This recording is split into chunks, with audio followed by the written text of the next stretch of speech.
Паш, ну вот, так вот конек закрыл эти вот эту часть. Ветер, видишь, что, блядь, не дает работать, поднимает все, блядь. Такая хуйня, блядь.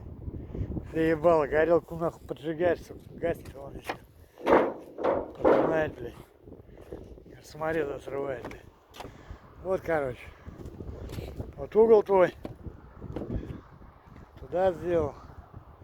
Ну, это ты видел уже. Как бы дело идет потихонечку.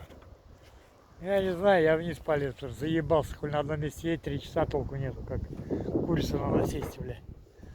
Полазить там, посмотрю, что там заняться.